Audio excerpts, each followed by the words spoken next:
Ireland is about 5,100 kilometers from end to end if you trace every inlet, headland, and sea cliff along its coastline, a number that makes no intuitive sense for an island this small until you actually try to drive it.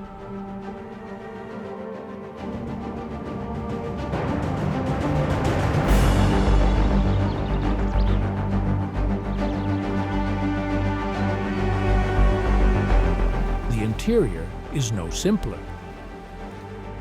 The same island holds a 5,200-year-old passage tomb that predates the pyramids, a volcanic rock formation that looks like it was poured from a mold, and a Bronze Age farm system buried under bog for 3,500 years.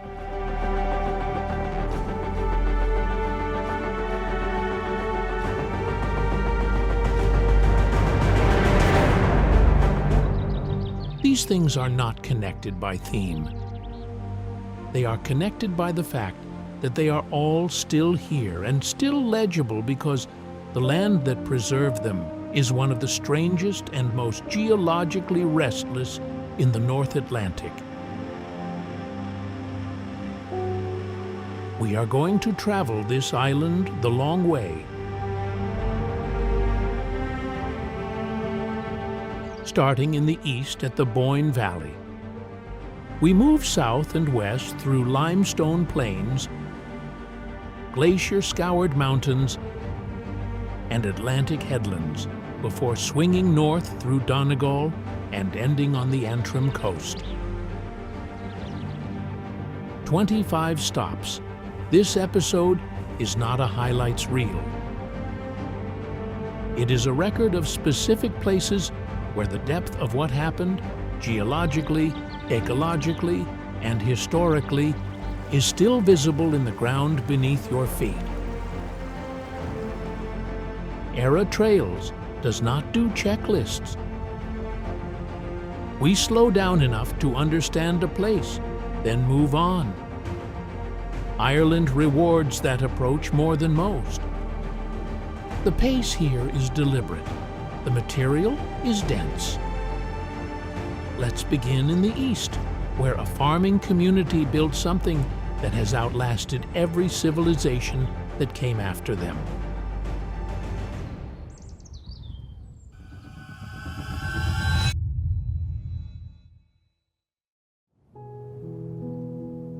The entrance stones at Newgrange are covered in spiral carvings that no one has fully decoded. But the engineering behind the structure itself is not ambiguous. The people who built this passage tomb understood solar geometry. On the winter solstice, a narrow shaft of sunlight enters through a specially cut roof box above the entrance and travels 19 meters down the passage to illuminate the inner chamber for exactly 17 minutes. The alignment is accurate to within 1 degree. The tomb was built around 3,200 BCE, roughly 5,200 years ago, placing it 5 centuries ahead of Stonehenge and several generations before the first Egyptian pyramid. Brú na Bóinne sits in a bend of the River Bóinne in County Meath, and the landscape around it makes the construction feat harder to explain, not easier. The passage mound at Newgrange is 85 meters in diameter and stands 13 meters high. Its outer facing is reconstructed from the original white quartz and dark granite cobbles found scattered at the base, materials that had to be transported from Wicklow and the Mourne Mountains respectively, neither closer than 60 kilometers. The curbstones that ring the base weigh up to 5 tons each. The surrounding complex, Noath, Douth, and Newgrange together, contains more decorated Neolithic curbstones than any other site in Western Europe. The spirals lozenges, and zigzag patterns at Noath alone account for roughly a third of all megalithic art on the continent.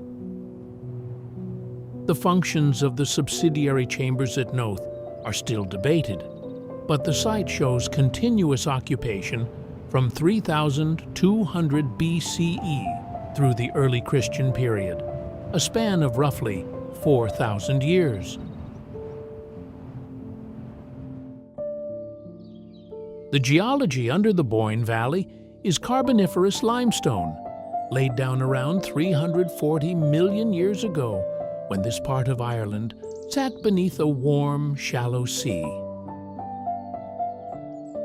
The flat, fertile land the limestone produces was likely the reason Neolithic communities concentrated here.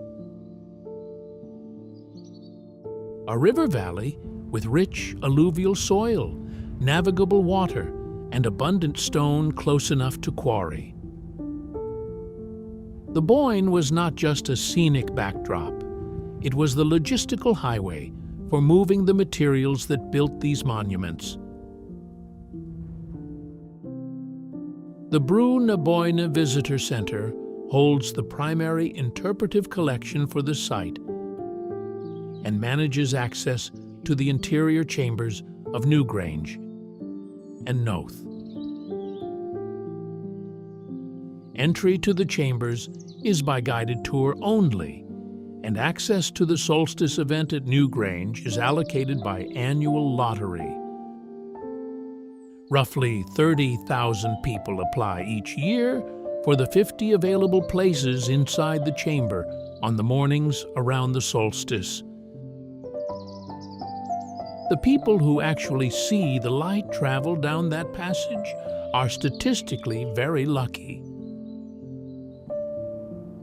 What Brú na Bóinne asks of anyone standing in front of those curbstones is the same thing it has always asked: to reckon with the gap between what we assume about the distant past and what the evidence actually shows. The people who built this were farmers. They worked stone, moved rivers of material, and calculated the position of the sun with precision that still holds after 5 millennia. We leave the Bóinne Valley moving northeast, where the Cooley Mountains drop to a narrow sea inlet and a medieval port town that has been doing business at the water's edge since the Norman period. The smell that reaches you first at Carlingford is the sea, salt flat and low-tide organic, which is accurate because the town sits at the narrow mouth of a sea inlet, and virtually everything here has been shaped by that water. Carlingford Lough is a glacial fjord, roughly 18 kilometers long, cut between the Cooley Mountains on the southern side and the Moher Mountains to the north. The inlet is technically cross-border. The southern shore is County Louth, the northern shore is County Down in Northern Ireland. The geology of the Cooley Mountains is Paleogene in age, roughly 55 to 60 million years old, formed during the same igneous episode that produced the Giant's Causeway and large parts of the Scottish Hebrides. The mountains around Carlingford are granitic intrusions that pushed up through older Silurian schists and created a landscape of rounded summits and steep valley sides. Slieve League, the highest peak in the Couleys, reaches 589 meters and is visible from nearly every point in the town. The rock is predominantly granite, coarse-grained and salt and pepper in appearance, and the crags above town show clear evidence of glacial scouring, polished faces, and the occasional erratic boulder left when the ice retreated around 12,000 years ago. The lough itself supports a substantial population of European flat oyster and Pacific oyster, Carlingford oysters have been cultivated and wild harvested here for centuries. The cool, clean water flushing through the fjord creates ideal conditions, high salinity, significant tidal movement, and abundant nutrients from the surrounding mountain streams. The European flat oyster is now relatively rare along much of the Irish coast due to disease and overharvesting, but the Carlingford beds have maintained viable populations. Common seal and grey seal work the lough regularly, particularly around the oyster beds. Eurasian curlew probe the mudflats at low tide with bills curved precisely for extracting bivalves and worms from wet sediment. Carlingford town itself was established by the Normans in the 12th century. King John's Castle, a D-shaped keep built directly onto the waterfront, dates to around 1210 CE and was one of a network of fortifications the Anglo-Normans used to control the Irish sea trade routes. The castle is in good structural condition, and the walls of the original medieval town survive in several stretches, including the Thousel, a town gate that doubled as a toll-collecting station for goods moving off the water. The town's street layout has changed very little since the medieval period. The main street follows the original Burgage plot pattern, with long, narrow lots running back from the waterfront. Mint, a ruined tower house on the main street, was built in the late 15th century and is locally misnamed. It was almost certainly a merchant's fortified house, not a coin-minting facility. The error stuck. The building is roofless now, but the carved stone window surrounds are largely intact and give some sense of the architectural ambition a prosperous late medieval merchant family might have expressed in dressed limestone. The town's food culture is still organized around the lough. Carlingford oysters appear on menus throughout the town, raw and unadorned or lightly cooked. The annual Oyster Festival, running since 1988, draws visitors specifically for the harvest. Mussels and crab come from the same waters.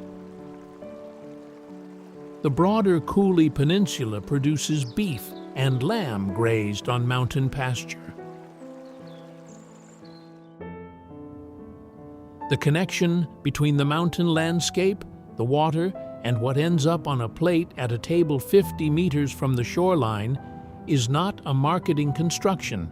It is geography expressed as food. We leave Carlingford, moving south along the east coast, climbing into the granite mountains of County Wicklow, where a 6th century monk chose one of the most remote and visually severe valleys on the island to begin an experiment in contemplative community that would last 600 years.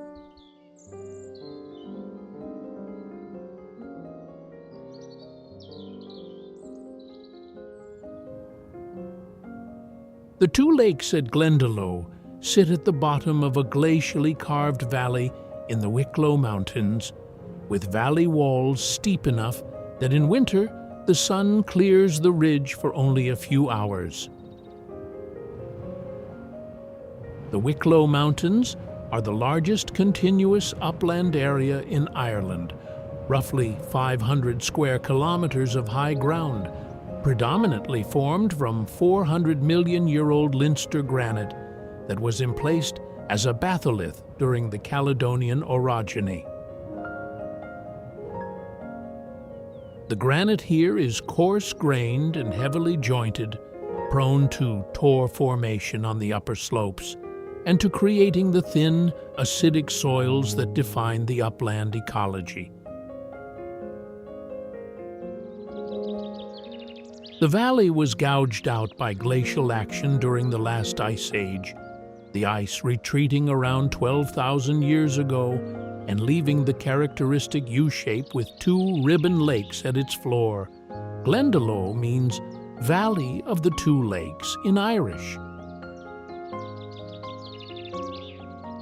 St. Kevin founded his hermitage at the upper lake around 498 CE, choosing the site precisely because it was difficult to reach. What grew from that hermitage became one of the most significant monastic cities in early medieval Ireland, attracting scholars, pilgrims, and craftspeople from across Europe for the better part of 6 centuries. The monastic complex around the lower lake contains a round tower standing 30 meters high, built between the 9th and 11th centuries. The door is set 3.5 meters above ground level, accessible only by ladder, which could be pulled up to protect the tower's interior during raids. Viking attacks on Glendalough are recorded in the annals at least 9 times between 775 and 1071 CE. The ecology of the valley is shaped by that same granite and glacial history. The upper lake sits in a quarry carved by a smaller alpine glacier, and the cliffs above it, particularly Lough Gur to the south, drop steeply into the water. The woodland around the lower valley is predominantly sessile oak, with ash and hazel on the richer soils near the valley floor. Red deer graze the upper slopes and are part of a managed herd that has been maintained in Wicklow since the 18th century, though the species is native to Ireland and was hunted here in the Mesolithic. Eurasian otter is present on both lakes. The Glendalough valleys offer the cold, clear, fish-rich water they require. Peregrine falcon nests on the upper valley cliffs. The peregrine is a stoop predator, diving at speeds recorded up to 390 kilometers per hour, and the valley's cliff faces are exactly the nesting habitat the species prefers. The Cathedral of St. Peter and Paul, the largest of the valley's churches, dates to the 10th century in its earliest phase, with later additions through the 12th. The carved Romanesque doorway of the adjacent priest's house is one of the finest surviving pieces of early Irish ecclesiastical sculpture. The Glendalough Visitor Centre holds the interpretive record for the site, including information on the scriptorium tradition that made Glendalough a center of manuscript production during the 9th and 10th centuries. We leave the valley heading west, crossing the River Shannon and dropping onto the flat limestone plain of the Irish Midlands, where a monastic community chose the riverbank not for its isolation, but for its position at the center of everything.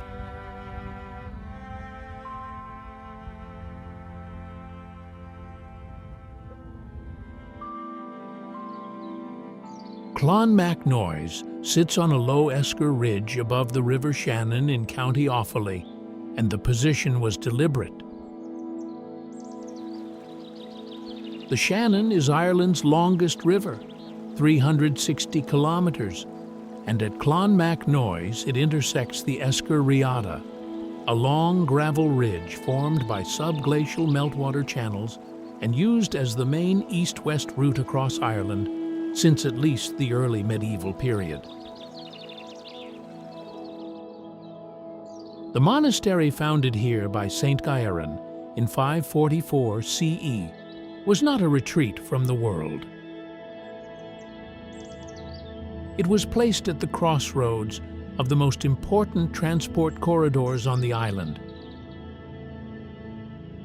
The site today holds the ruins of a cathedral, 8 smaller churches, 2 round towers, 3 high crosses, and over 600 early Christian grave slabs, the largest collection of early medieval inscribed stone in Europe.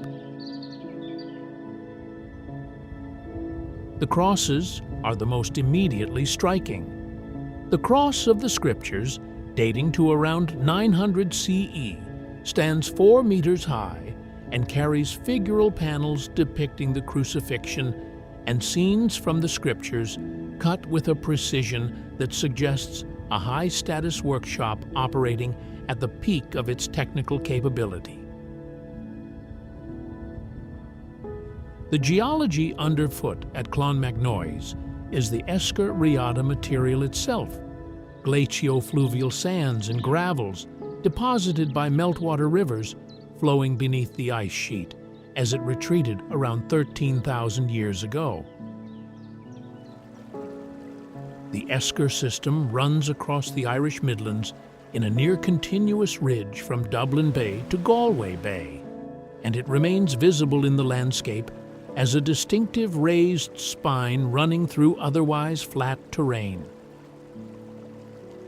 The soils on the Escar are free-draining and relatively dry, which made it habitable before drainage engineering made the surrounding midland bogs accessible. The Shannon floodplain on either side of the site holds the Callows, seasonally flooded grasslands that support breeding corncrake, one of the most endangered farmland birds in Europe. The corncrake is a migratory species that spends Irish summers in long grass and hay meadows, but the mechanization of hay cutting in the 20th century eliminated most of its breeding habitat. The Callows around Clonmacnoise are one of the few places in Ireland where the species still breeds in significant numbers. The bird is rarely seen. It calls from cover, but the rasping, repetitive call is distinctive enough to locate it. Clonmacnoise was plundered repeatedly by Vikings in 844, 845, and 936 CE, by Irish kings competing for control of the Midlands, and by Anglo-Norman forces in 1179, who reportedly destroyed 105 houses in a single raid.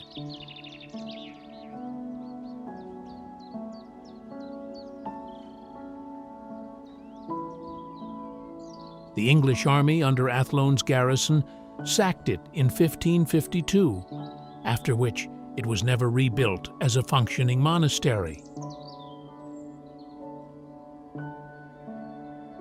What you see now is essentially the post-1552 state, preserved rather than restored, sitting in the same river meadow where Kieran's monks first set stakes in the riverbank 15 centuries ago.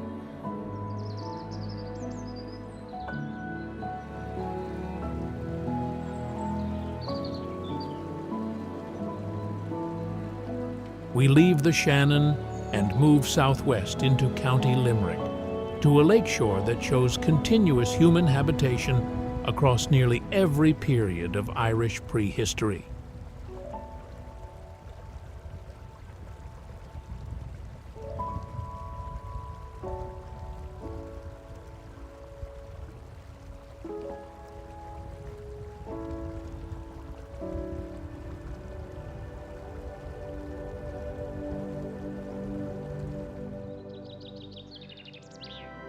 Lough Gur is a kidney-shaped lake in County Limerick, surrounded by low hills of Devonian sandstone and limestone, and its shoreline holds the most concentrated archaeology of any comparable area in Ireland.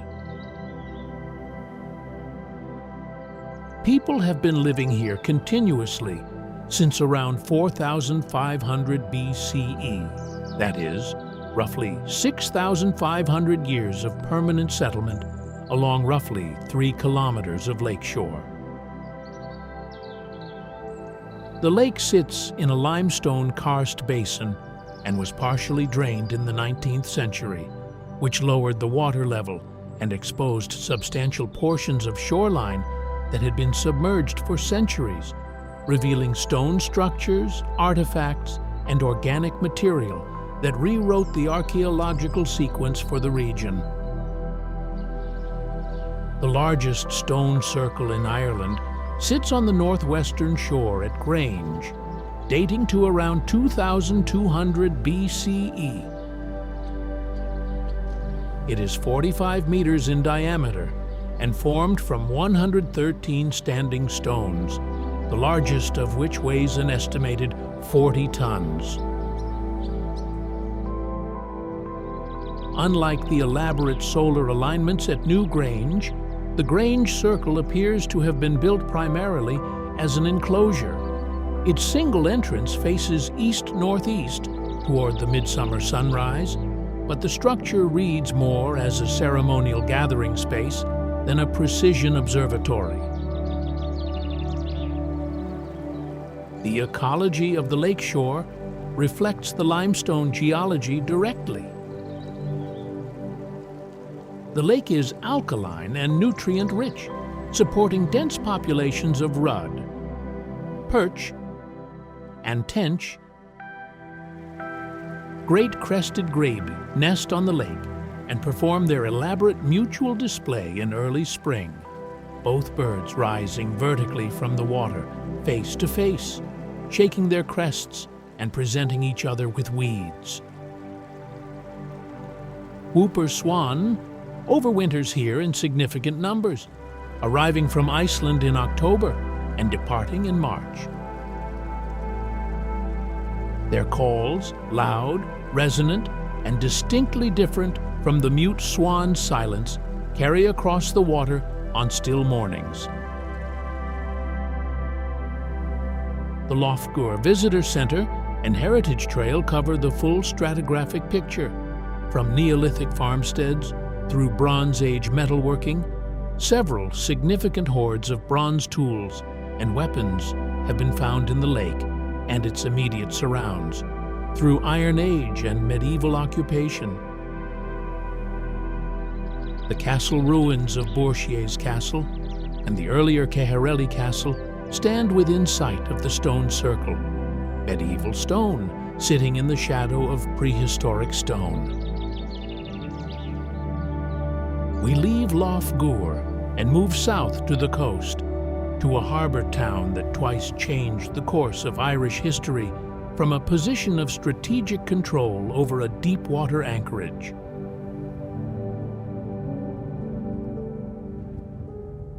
Kinsale is a deep natural harbour at the mouth of the River Bandon in County Cork, and its physical geography, a narrow inlet, strong tidal currents surrounded by hills, made it militarily significant before it made it picturesque. The town sits at the point where the river meets the sea, and the hills above it on both sides were fortified because whoever held those high points controlled everything entering or leaving the harbor. The geology here is Old Red Sandstone, Devonian age, roughly 380 million years old, a reddish, fine-grained sedimentary rock that produces the steep valley topography and the rust-colored stone used in many of the town's older buildings. The Bandon Valley was carved by glacial meltwater and later by the river itself, creating the characteristic Raya coastline of southwest Cork. Drowned river valleys flooded by post-glacial sea level rise, producing long, sheltered inlets, ideal for anchorage. Kinsale entered the historical record in force in 1601, when a Spanish fleet of roughly 4,500 troops landed here to support an Irish uprising against English rule. The Battle of Kinsale in January 1602 ended in a decisive English victory. The Irish lords Hugh O'Neill and Rory O'Donnell led a force south from Ulster that arrived after the Spanish fleet was already under siege from the English. The coordinated attack they planned failed when the two armies could not synchronize their movements. Within 9 months, O'Neill and O'Donnell had sailed for continental Europe in what became known as the Flight of the Earls, ending the old Gaelic order in Ulster. Kinsale is the hinge point on which that history turned. Charles Fort, built on the eastern headland after 1677 to replace an earlier fortification, is one of the best preserved star forts in Europe. The design follows Dutch military engineering principles, multiple pointed bastions that eliminate blind spots and allow defenders to cover every approach with overlapping fields of fire. The fort remained in military use, most recently by the Irish Army, until 1921. James Fort on the western shore is older and less intact, built in 1602 on the site of the Spanish landing. The harbor ecology is dominated by tidal movement. European shag roost on the outer harbor walls. Grey heron works the mudflats at low water. Common dolphin enters the harbor mouth regularly. Kinsale sits on a stretch of coast where the Celtic sea shelf supports dense fish populations and corresponding cetacean activity. The town's food culture organized itself around its harbor. Kinsale markets itself as a food destination. With some justification, the annual gourmet festival draws professional chefs, and the local fishing fleet brings in crab, lobster, and fish landed within sight of the restaurant serving them. The connection is functional, not decorative. We move inland from the coast, north into County Limerick, to a village that looks like it was imported from the English countryside, because much of it was. Adare sits on the River Meg in County Limerick, and it looks deliberately composed because it was. The thatched cottages lining the main street, whitewashed, neatly maintained, set behind manicured verges, were built in the mid-19th century by Edwin Richard Wyndham Quinn, the 3rd Earl of Dunraven, to house estate workers on the Adare Manor grounds. The aesthetic is not Irish vernacular. It is English estate village planning imposed on an Irish landscape. The thatching style, the cottage proportions, and the landscaping of the main street all derive from English parkland design conventions. The medieval heritage of Adare predates the Earl's intervention by several centuries.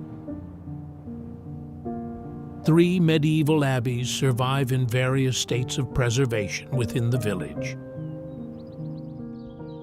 The Augustinian Priory, founded in 1315, now serves as the Church of Ireland parish church, its nave and chancel still in liturgical use, making it one of the longest continuously used medieval religious buildings in Ireland.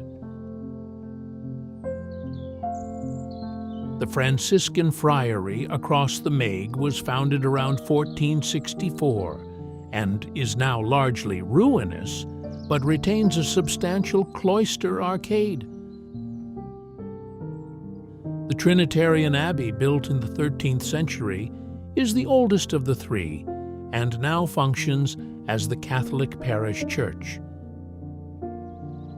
3 religious orders, 3 distinct architectural periods in a village of fewer than 1,000 people. The geology of the Meg Valley is Carboniferous limestone, the same formation that underlies much of the Irish Midlands. The river cuts through it in broad, shallow curves, and the floodplain soils are some of the richest agricultural land in Munster. The valley bottom meadows along the Moig are managed as traditional wet grassland, seasonally flooded, cut late in summer, and support populations of barn owl, which hunt the field margins at dusk for the small mammals the grassland holds. The Meg itself carries brown trout and Atlantic salmon. The salmon run in autumn, moving upriver from the Shannon estuary through a system of rivers and tributaries. Adare Manor, the Gothic Revival country house at the center of the estate, was built between 1832 and 1862 by successive Earls of Dunraven to designs by James Payne and later additions by Philip Charles Hardwick. The building is now a luxury hotel, which means the interior is accessible, but the approach to it, through parkland containing the ruins of the Desmond Castle, a 15th century tower house, rewards the walk for anyone who takes it. The craft production historically associated with the Meg Valley is lace-making. Limerick lace, a needle-run embroidery on machine net, was developed in the Limerick area in the 1820s and employed thousands of women in the region through the 19th century. The Adare estate workshops produced examples that are now in museum collections in Dublin and London. The craft is largely extinct as a commercial enterprise, though small-scale revival efforts continue. We leave Adare and head southwest into the mountains, where a high pass crosses the boundary between 2 counties and drops into one of the most indented coastlines on the Atlantic edge of Europe.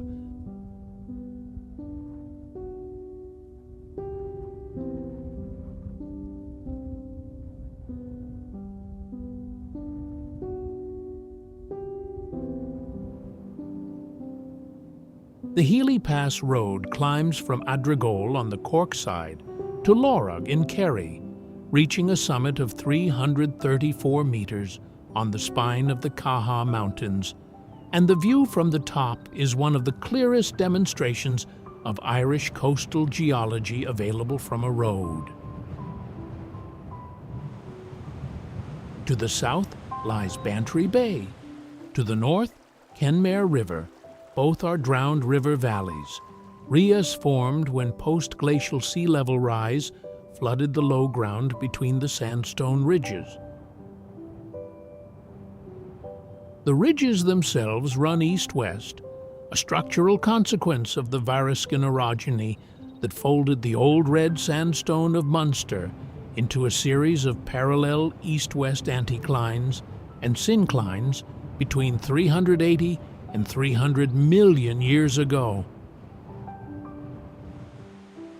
The Beara Peninsula is one of those ridges, and the Healy Pass crosses it at its narrowest point.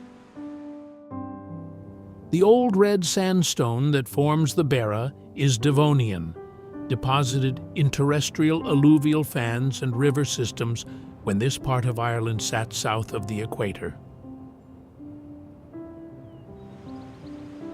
The rock is reddish-brown, fine to medium-grained, and weathers into the characteristic rounded mountains and purple-brown moorland that defines the Munster uplands. At the Healy Pass summit, you are standing on the Variscan fold axis, the point where the rock was most intensely compressed. The crags visible on both sides show tight, near-vertical bedding planes produced by that compression. The Beara Peninsula moorland is dominated by heather and purple moor grass, with bog cotton marking the wetter ground. Hen harrier quarter the open moorland in slow, tilting flight, hunting for meadow pipit and small mammals. The hen harrier is one of the most threatened raptors in Ireland. Moorland drainage and afforestation have reduced its breeding habitat substantially, and the Beara uplands represent important remaining range. Red grouse scratch in the heather on the upper slopes, relying entirely on heather shoots for food, a specificity of diet that makes them unusually sensitive to heather management practices. The coastal villages on the Beara, Eyries, Allihies, Castletownbere, are small, widely spaced, and connected by roads that follow the contour of the hillside rather than any direct line. Allihies was a copper mining settlement. The Beara Peninsula produced copper ore from the early Bronze Age through the 19th century, and the landscape around Allihies still shows the industrial scars, engine houses, spoil heaps, and the collapsed shafts of mines that employed hundreds of workers at their peak in the 1840s and 1850s. Cornish miners were brought to the Beara to operate the deep drainage technology the Irish operations lacked. A Methodist chapel in Allihies survives from that period.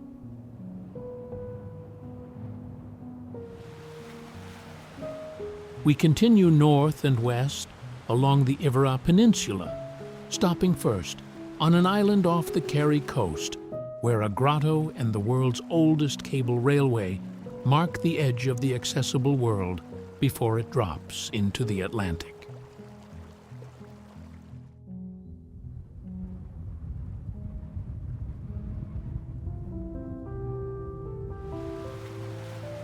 Valentia Island is attached to the Kerry mainland by a bridge at Portmagay and a seasonal ferry at Renard Point, and its western face, Bray Head, and the cliffs around Fogger takes the full force of the North Atlantic with nothing between it and Newfoundland for 3,200 kilometers.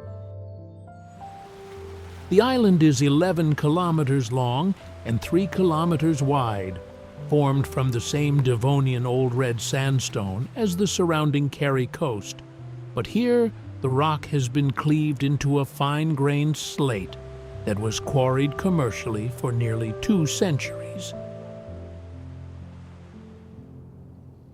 The Valentia Slate Quarry at Geochon Mountain operated from the early 19th century until 1911, supplying roofing slate to buildings across Europe and, more significantly, to the capitals of South America. The floors of the Paris Opera House and the Bilbao Town Hall are among the documented destinations of Valentia slate. The quarry face is still visible and impressive, a vertical cut into the hillside 30 meters high, with the characteristic clean cleavage planes of good roofing slate visible as blue-gray parallel surfaces throughout the rock face. At the base of Bray Head, above the old quarry workings and accessible by a cliff path, is the Valentia Grotto, a small shrine cut into the rock face in 1954, modeled on the grotto at Lourdes. It is a modest structure, notable less for its architecture than for its position, inside a working quarry landscape halfway up an Atlantic cliff at the furthest navigable point west of continental Europe. The views west from the path above the grotto are the last unobstructed sight of open ocean before North America. Valentia is also the landing point of the first successful transatlantic telegraph cable, laid in 1866 from Heart's Content, Newfoundland. The cable station at Knightstown operated until 1966, exactly 1 century, and the original cable house is preserved. The first commercial message sent over the cable on August 16, 1858, a congratulatory exchange between Queen Victoria and President Buchanan, took 17 hours to transmit. By 1866, improved equipment reduced that to a matter of minutes. The island went from the edge of the known world to the relay point for intercontinental communication in the space of a decade. Tetrapod trackways at the northern shore of Valentia, discovered in 1992, record the footprints of an early 4-limbed vertebrate moving across a tidal mudflat approximately 385 million years ago, predating all Irish vertebrate fossil records by a significant margin. The tracks show the movement of a creature transitioning between aquatic and terrestrial locomotion, and they remain in situ on the rock surface. We leave Valentia by water, heading southwest to the most remote and vertically dramatic monastery in the North Atlantic. Skellig Michael rises 218 meters straight out of the Atlantic, 12 kilometers off the Kerry coast, and the crossing takes 45 minutes in good conditions. The boat landing is on the eastern side of the rock, the only approach sheltered enough to be usable, and from the landing there are 618 steps to the monastery at the summit, cut into the cliff by the monks who built the settlement in the 6th or 7th century. The steps are not metaphorical. They are actual stone steps, many of them original, ascending a route that is narrow, exposed, and requires full attention. The rock is Precambrian, or early Paleozoic metasedimentary rock, significantly older than the Devonian sandstone of the surrounding Kerry coast, uplifted and exposed by a combination of regional tectonics and differential erosion. Skellig Michael and the adjacent small Skellig are the eroded remnants of a submarine ridge. The near vertical walls of the main rock and its distinctive twin peaks are a result of the rock's structural integrity. The stone resists weathering better than the softer sedimentary formations to its east. The monastic settlement at the summit consists of 6 dry stone beehive huts, clochan, 2 oratories, a cemetery, and a series of terraced garden plots.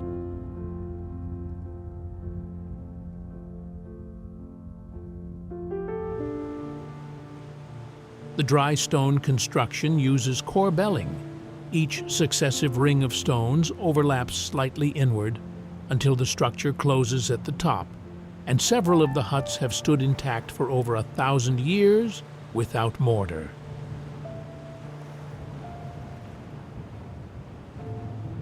The construction is extraordinary.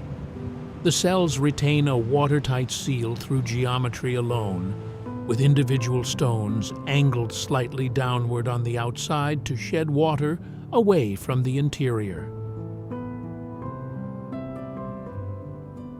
The monks who built them quarried stone from the rock beneath their feet and carried it up those same 618 steps.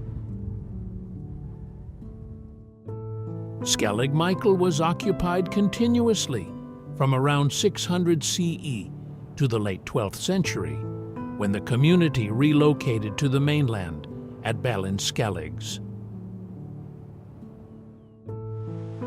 Annals record a Viking raid in 812 CE, in which the abbot was captured.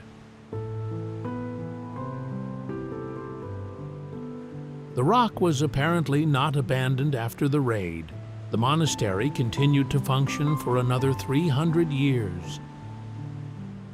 Pilgrimage to the rock continued well into the medieval period after the monks left.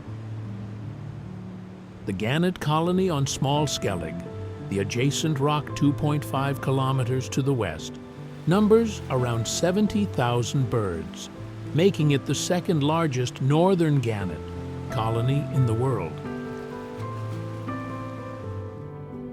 Gannets dive from heights of up to 30 meters, folding their wings just before impact and entering the water at over 90 kilometers per hour to catch fish at depth.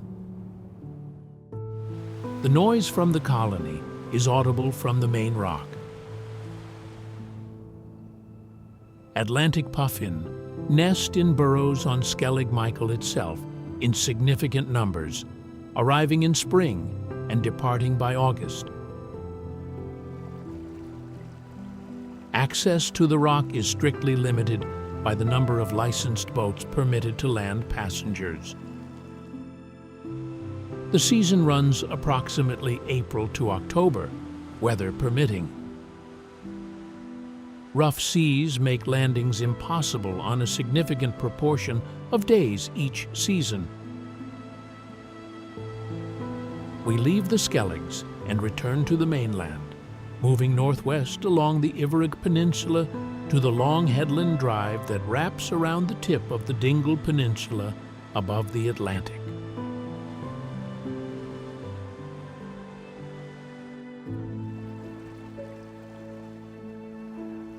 The Dingle Peninsula runs 48 kilometers west from the town of Tralee into the Atlantic, ending at the near vertical sea cliffs below Slea Head and the offshore Blasket Islands, visible from the headland road. The drive around the western tip, Slea Head Drive, is 30 kilometers of narrow road, following the coastline above cliffs that drop directly into the sea.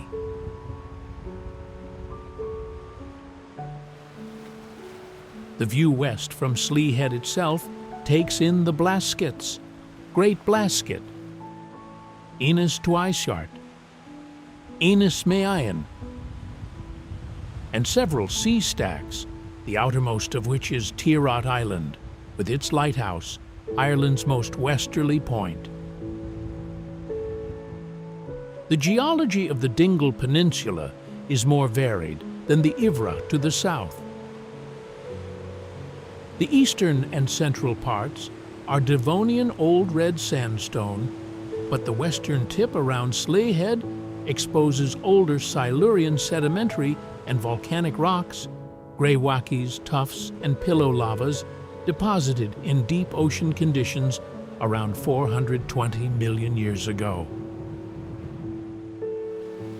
The Brandon Mountain Massif on the northern side of the peninsula reaches 952 meters and is formed from tightly folded Devonian sandstone. The fold structure is visible in the steeply dipping beds on the northern face above Brandon Bay. Great Blasket Island was permanently inhabited until 1953, when the remaining 22 residents were evacuated at their own request. The island community had been declining since the early 20th century. Emigration, the loss of young men to drowning during subsistence fishing, and the impossibility of maintaining viable year-round occupation on a remote island without medical access or economic infrastructure. The village on the eastern slope, facing the mainland 3.5 kilometers away, is now completely roofless. the island produced 3 significant memoirs in Irish: Tomás Ó Criomhthain's The Island Man, Paig Sayers Paig, and Murray's Ó Suillia Bhain's 20 Years a Growing, written in the 1920s and 1930s, and constituting an unusual literary record of a way of life ending in real time.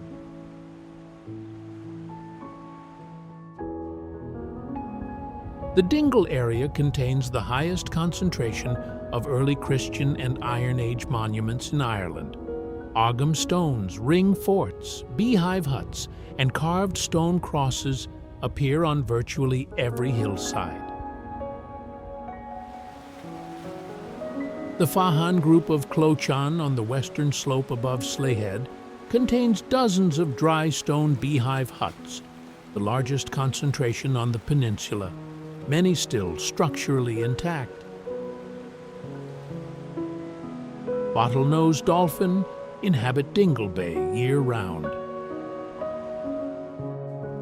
A single male dolphin known as Fungi lived in the harbor at Dingle Town for 37 years, from 1983 until his disappearance in 2020.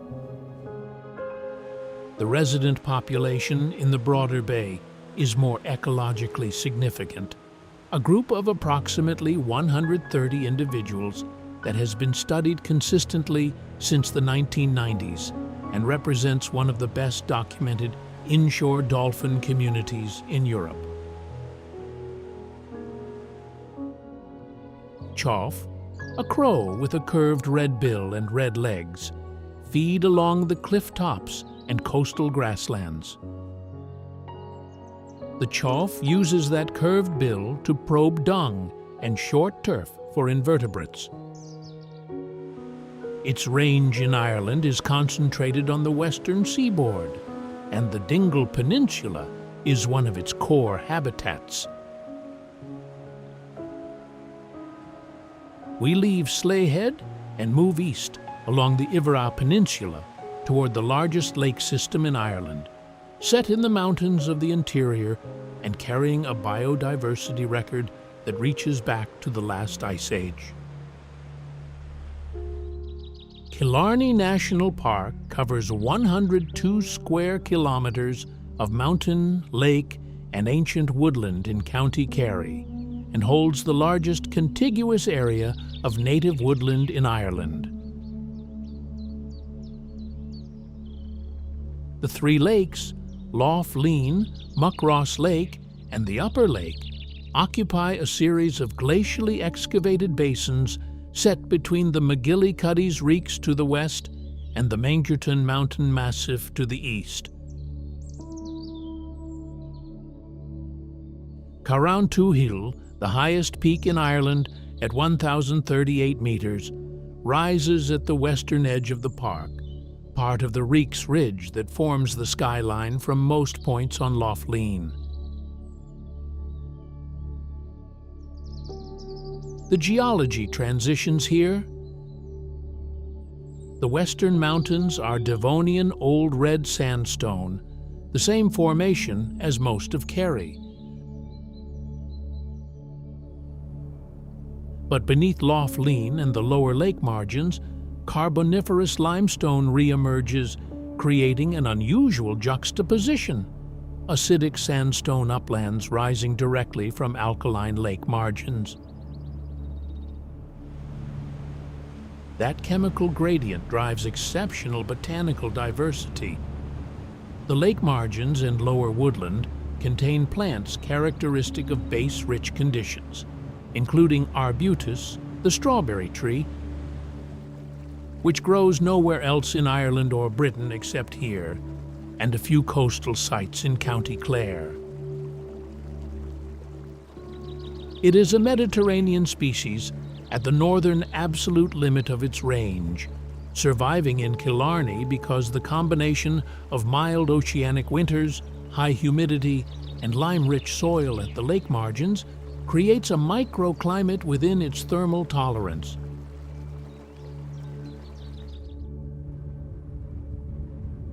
The woodland at Killarney is predominantly sessile oak with a dense understory of holly.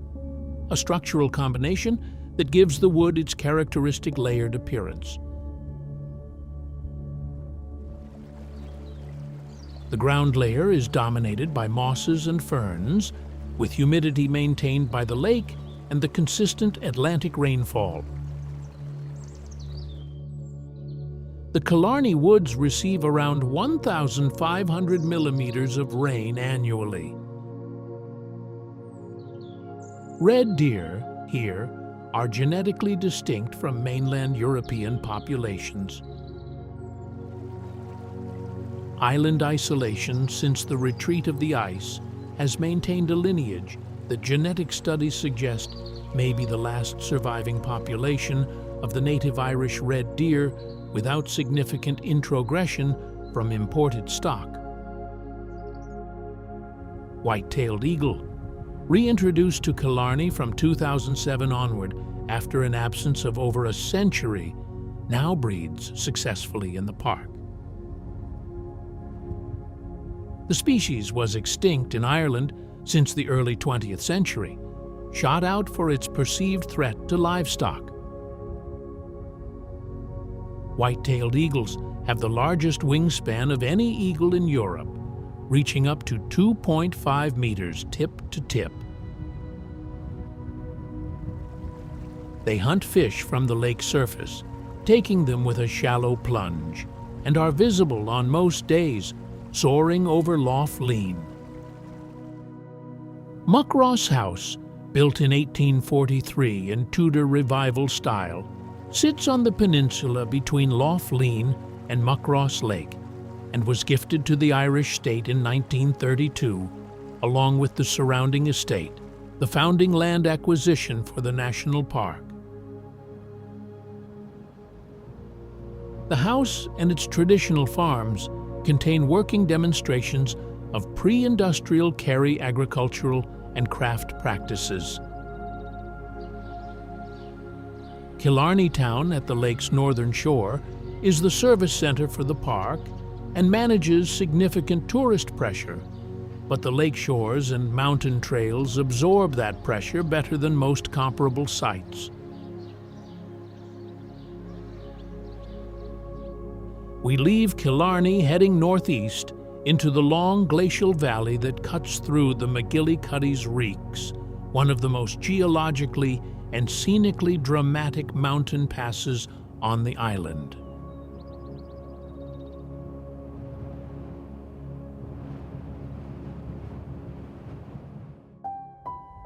The Gap of Dunloe is a glacial breach 11 kilometers long, running north to south through the McGillycuddy's Reeks, cutting between Purple Mountain to the east and the main Reeks Ridge to the west. The gap was not carved by the river that runs through it now. The River Lough is far too small for that work. It was cut by meltwater and ice movement during the last glaciation, when a glacier forced its way through the mountain barrier and scoured the valley floor down to bedrock. That bedrock is old red sandstone, reddish-brown and massively jointed, visible in the valley walls as near vertical cliff faces streaked with lichens and seeping groundwater.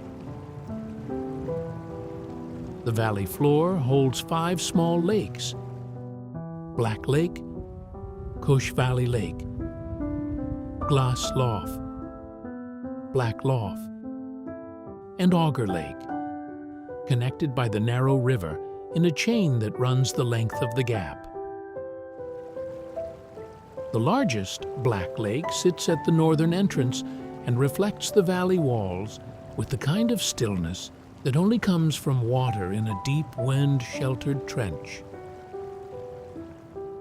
The rock debris on the valley sides, angular, frost-shattered material from the cliffs above, has accumulated in scree slopes that run from the cliff base to the valley floor in long gray fans.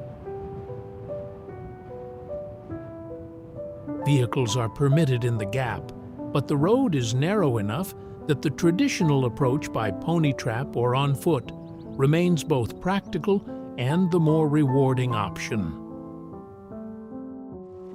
The road surface is old and rough in places, and the passage through the central narrows, where the valley walls close to within a few hundred meters, gives a clear physical sense of what a glacial breach actually looks like from the inside.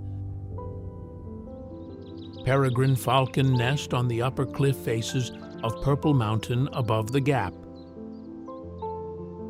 Ring ouzel, the mountain blackbird, distinguishable by its white crescent bib, breed on the rocky slopes in summer, arriving from Africa in March and departing by September.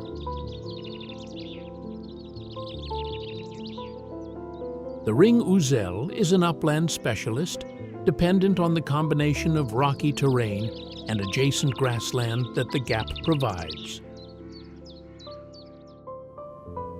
Red deer move through the valley seasonally, grazing the upper slopes in summer and descending toward the lake margins in winter. The gap has been a tourist route since at least the 18th century, when it appeared in travel accounts by visitors making the grand tour of Quarry. Thomas Carlyle crossed it in 1849 and described the valley walls as savage and gloomy. He meant it as a compliment. The infrastructure of early tourism, the pony trap tradition, the gatehouses at the northern and southern entrances, dates from the same period when Killarney became the first part of rural Ireland to develop a leisure economy built around landscape.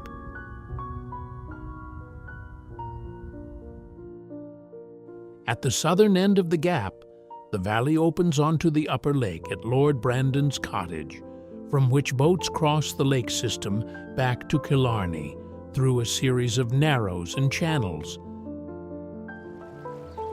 The boat crossing completes a traverse of the full gap and provides a transition from mountain to lake shore in a single, continuous movement. We leave the mountains of Kerry behind and move north along the Atlantic coast, crossing into County Clare, where the sea meets a limestone headland being battered into geometry by the largest swells in the North Atlantic.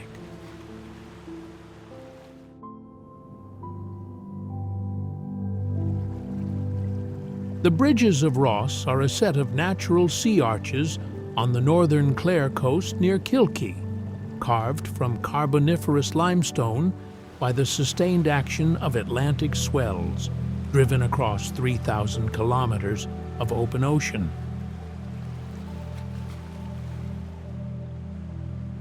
Two of the original three arches have already collapsed. What remains is a single arch standing at the cliff edge, framing a section of open sea through a limestone window. The second arch fell in a winter storm in 1991. The third, sometime before that. The surviving arch will follow on its own geological schedule. The limestone here was deposited roughly 330 million years ago in a shallow tropical sea, and it is interbedded with thin shale horizons that represent short periods of reduced marine productivity. Those shale layers are structurally weaker than the limestone, and the sea exploits them first, undercutting, widening joints, and eventually collapsing the overlying rock in blocks. The arch formation sequence is well documented: initial joint widening into a cave, roof perforation, arch formation, then collapse.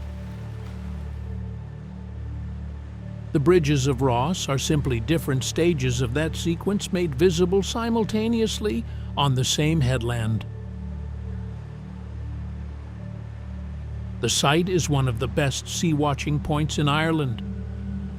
The headland projects far enough into the Atlantic to intercept large numbers of seabirds moving north and south along the Celtic sea shelf edge during migration. In autumn, August through October, sooty shearwater, great shearwater, Balearic shearwater, Sabine's gull, and grey phalarope pass the point in numbers.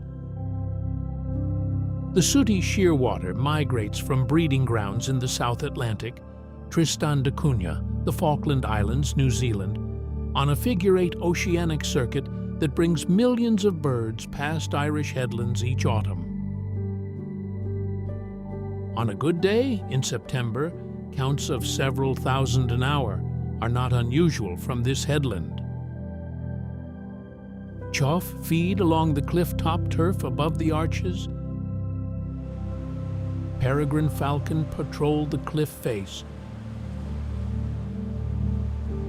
The rock platform below the arch at low water exposes dense beds of mussels and barnacles, with purple sea urchin in the deeper rock pools, a species whose range barely extends this far north and which reaches its European density maximum further south along the Atlantic coast. We continue along the Clare coastline heading northeast, where the limestone coast reaches its most dramatic expression in a wall of rock that has been drawing visitors since the 18th century.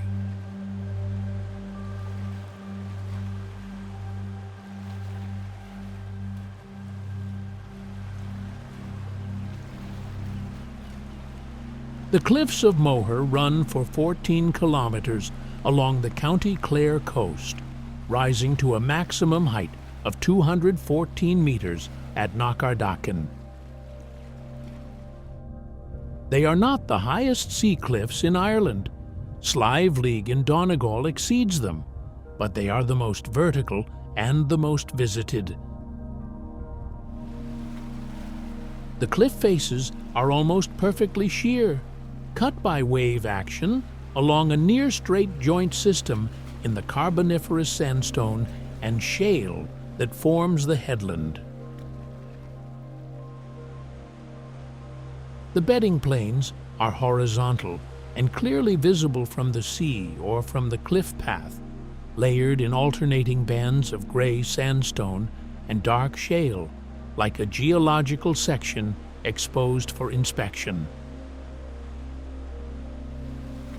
The rock formation is Namurian in age, roughly 320 million years old, and represents deep-water turbidite deposits, sediment that cascaded down ancient submarine slopes in density currents and settled in graded beds. Each visible layer represents a single turbidite event.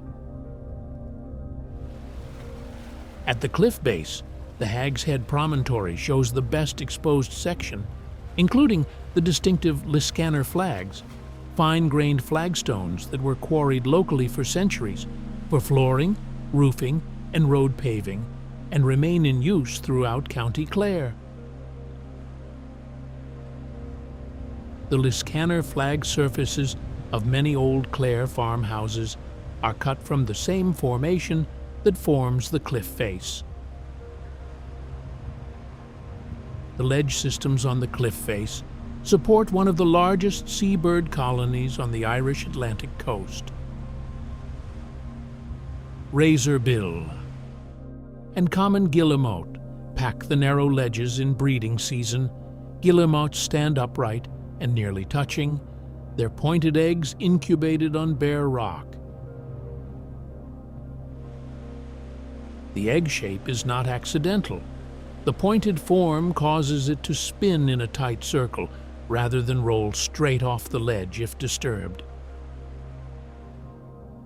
Atlantic puffin nest in burrows on the grassy tops of the cliff face stack Goat Island. European shag, fulmar, and kittiwake occupy different zones of the cliff architecture according to their nesting requirements.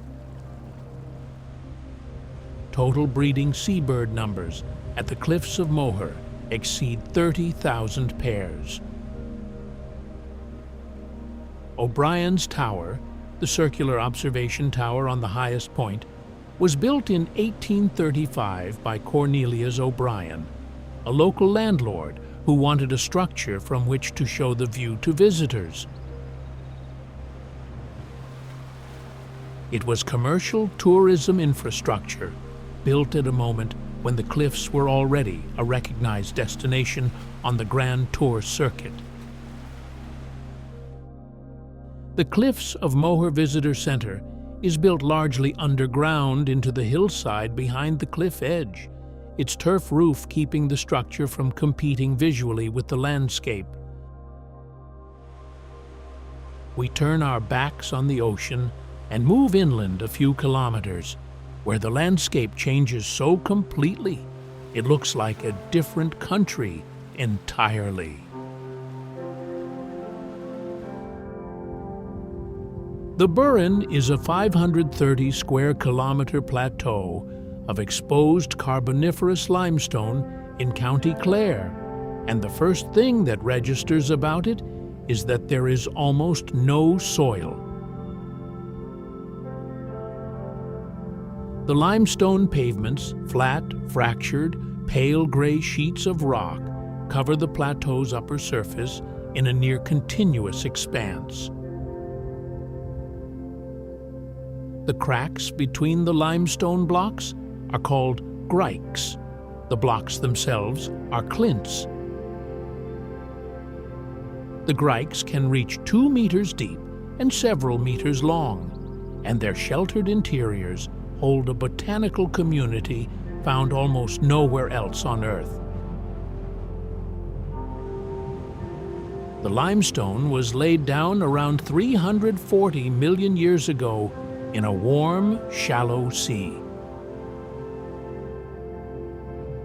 It is almost pure calcium carbonate, the skeletal material of the reef organisms that built it, and it dissolved gradually under the acidic groundwater that followed the retreat of the last ice sheet. The glacier that covered the Burren around 12,000 years ago scoured the surface clean of soil and left the pavement exposed. What little soil has developed since occupies the grikes and the lowest topographic positions. The upper plateau is essentially bare rock with the sky above it. That bare rock generates the Burren's botanical paradox.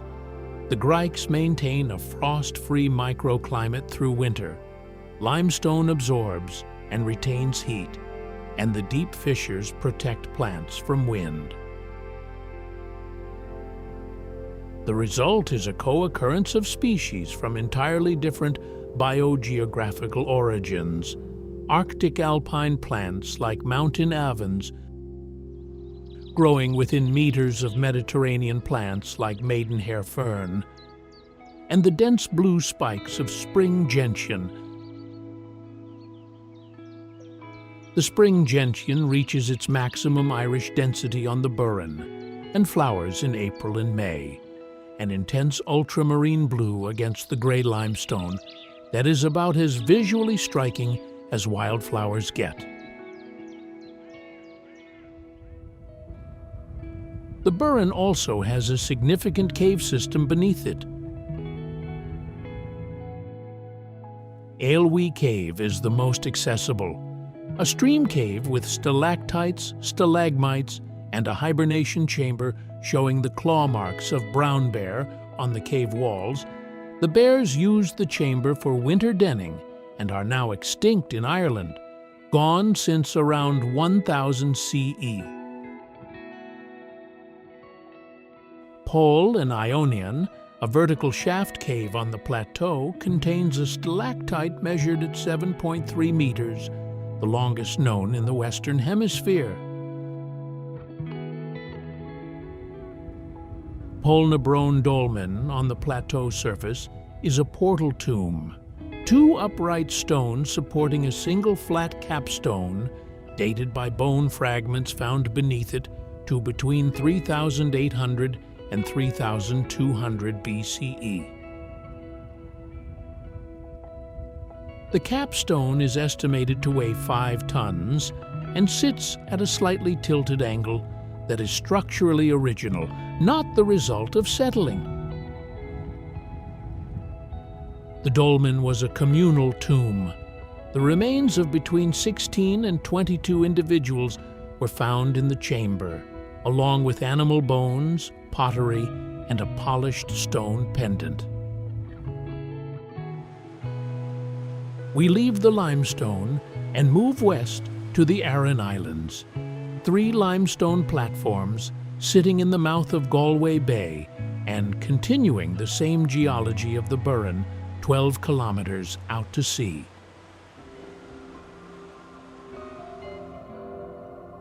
The Aran Islands, Inis Moher, Inis Meain, and Inis Oir sit across the mouth of Galway Bay, separated from the Clare coast to the south by the Sound of Aran and from the Connemara coast to the north by North Sound. They are continuations of the Burren geology, the same Carboniferous limestone, the same pavement morphology, the same botanical community. Inis Moher is the largest, 14 kilometers long and 4 kilometers wide, its southern face dropping to the Atlantic in limestone cliffs that reach 87 meters at Dún Angasa. Dún Angasa is a stone fort perched on the cliff edge, literally on it.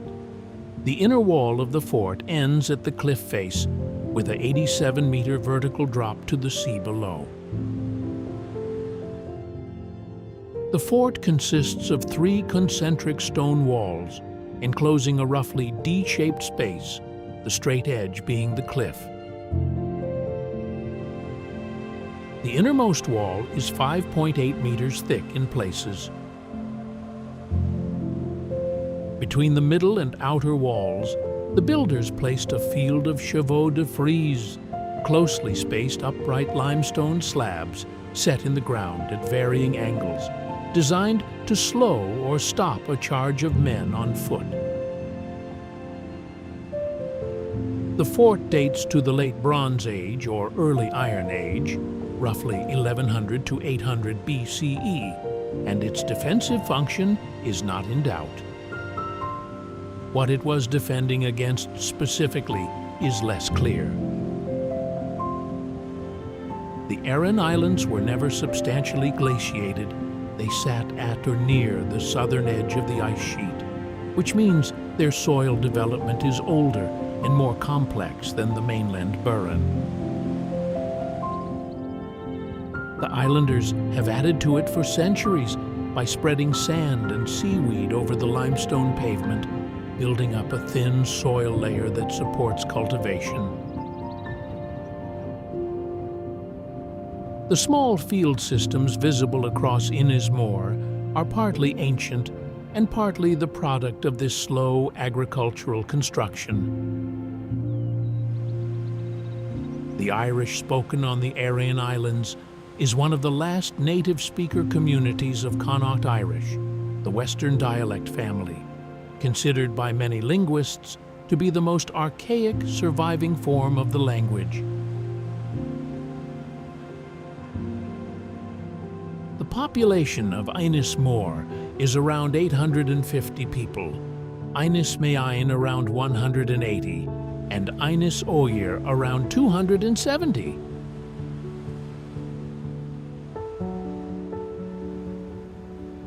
Seasonal tourism sustains the island economies, but the communities remain year-round, Irish-speaking and tied to the sea. The traditional currach, a shallow draft, tarred canvas boat over a light wooden frame, is still built and used on all 3 islands. The design is hydrodynamically sophisticated. The boat's flexibility allows it to absorb wave energy rather than resist it, and the shallow draft makes beaching on open coastline possible. The Aran Currach is wider and more stable than the narrower Connacht type used further north on the mainland. Ennismore fishermen still use currachs for lobster and crab, targeting the rocky submarine ledges off the island's western face. We leave the Aran Islands by ferry to the mainland port of Rossaville and turn north into the granite mountains of Connemara.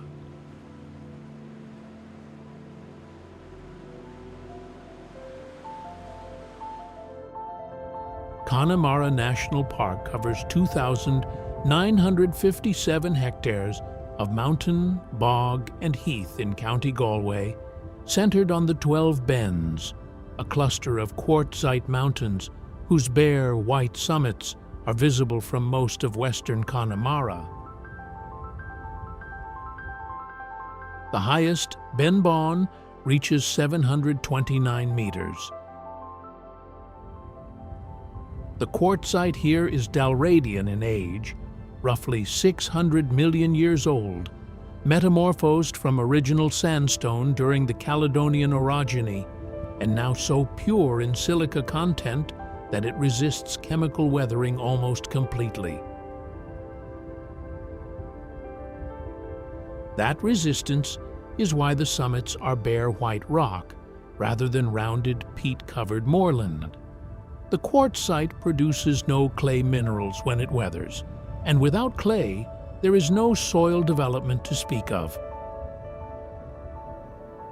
The lowland between the mountains is Blanket Bog, the defining landscape of Connemara. The bog has been accumulating since the forests that covered the region were cleared or died off around 3,000 years ago, and in places the peat depth exceeds 6 meters. The bog surface is a mosaic of sphagnum moss species, heather, bog cotton, and sedge. Greenland white-fronted goose overwinters on the Connemara bogs, arriving from their Greenland breeding grounds in October. The entire world population of this subspecies is estimated at around 22,000 birds, and a significant proportion winters in Ireland, using the western bog systems as feeding grounds. Red grouse are resident on the heather moorland.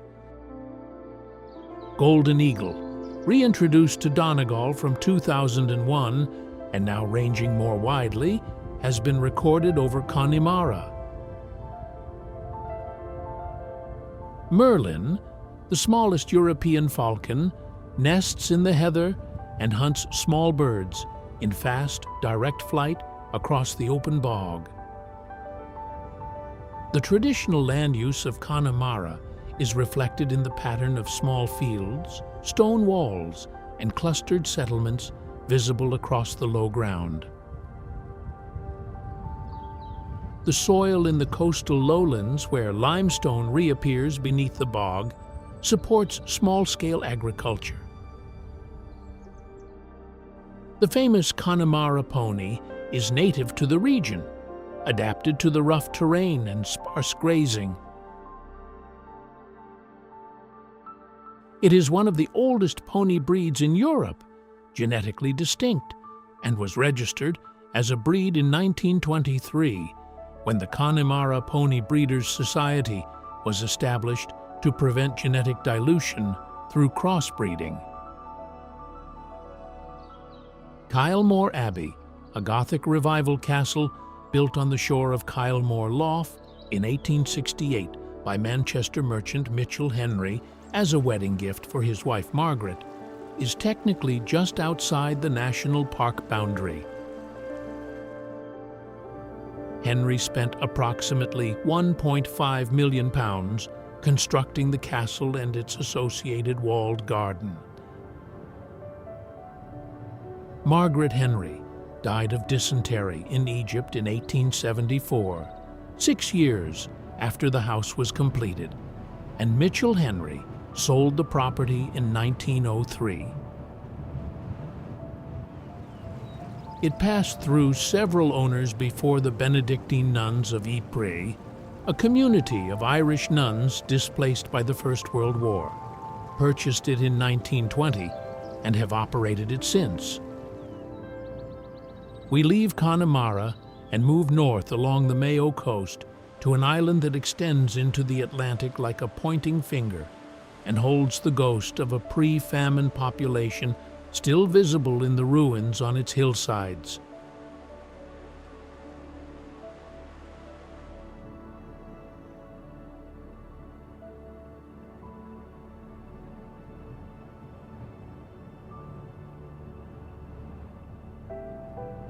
Achill Island is the largest island in Ireland, 148 square kilometers, connected to the Mayo mainland by a road bridge at Achill Sound. Its western face carries the highest sea cliffs in Ireland that are directly accessible by road. Croaghaun, on the northwestern shoulder of the island, drops 688 meters to the sea in a single unbroken face, though the cliff itself is only fully visible from the water or from the adjacent ridge. Slivemore, the island's central mountain at 671 meters, is formed from ancient quartzite and rises steeply from the northern shore.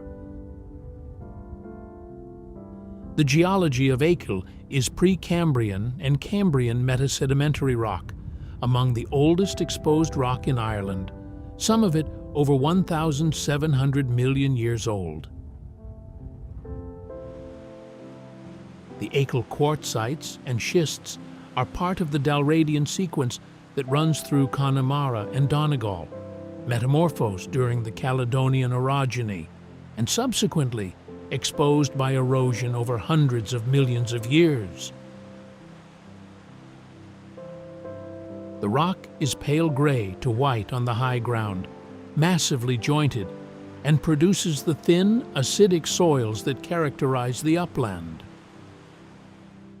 The deserted village beneath Slivemore is the most extensive pre-famine settlement ruin in Ireland.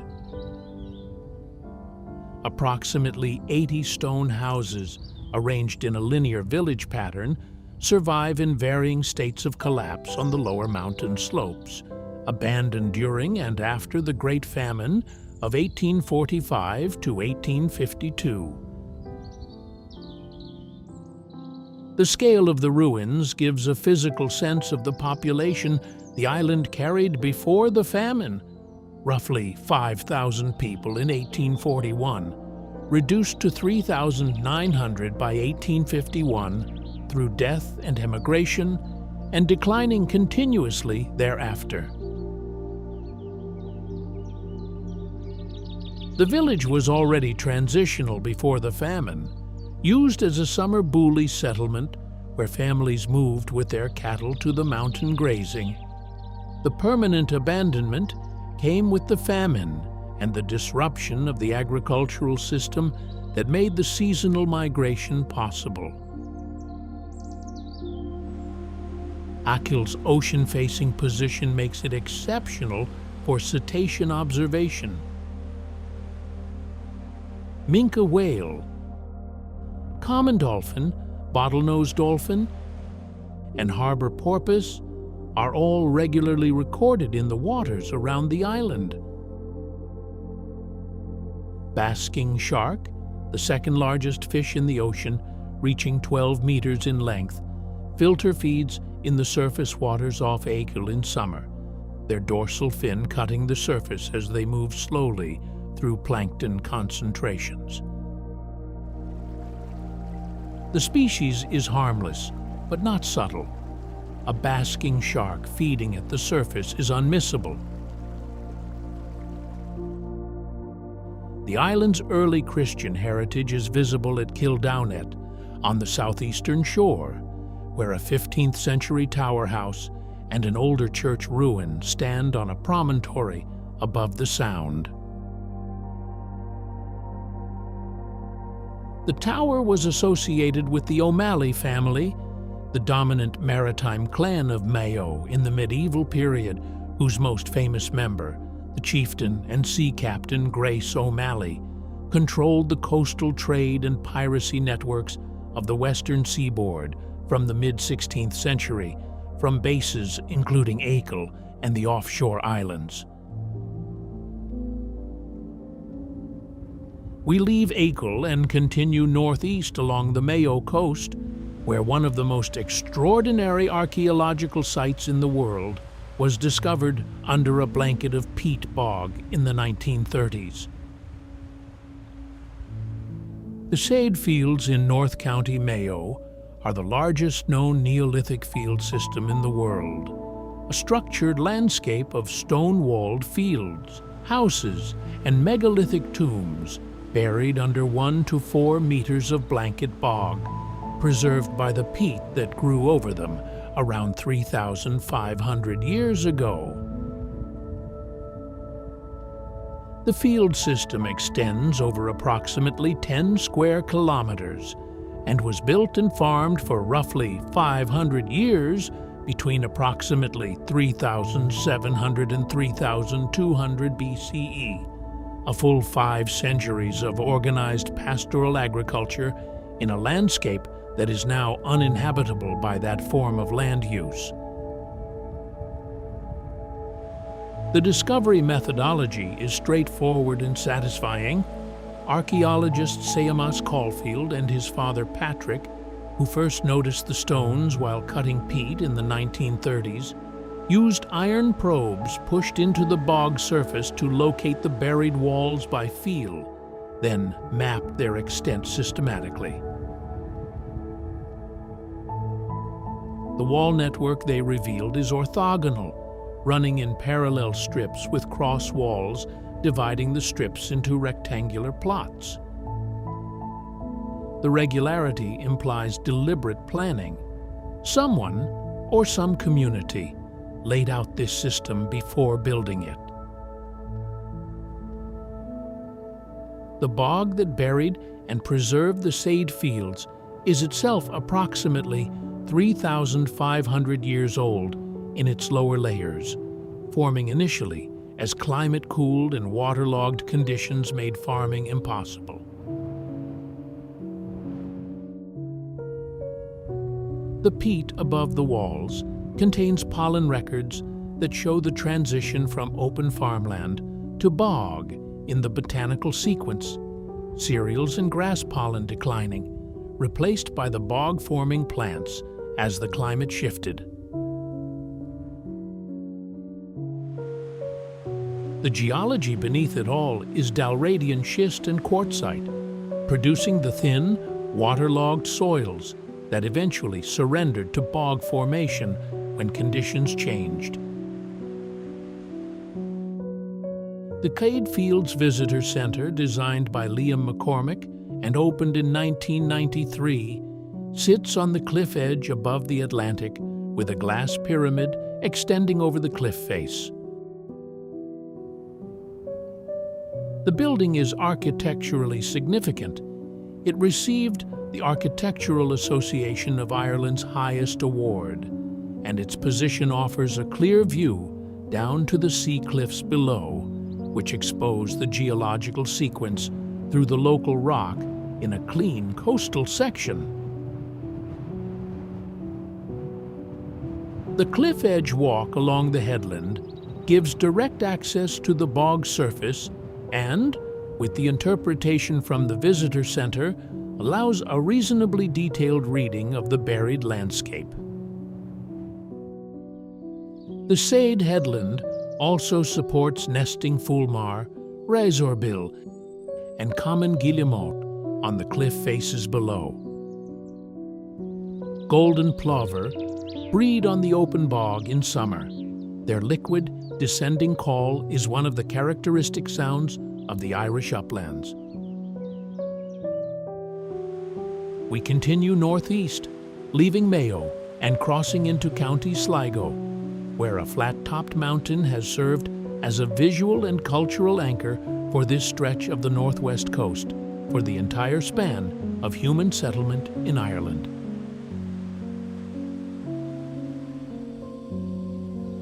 Benbulben rises 526 meters above the Sligo coastal plain as a near-vertical table mountain, its flat top and cliff-banded sides creating one of the most recognizable silhouettes in Ireland.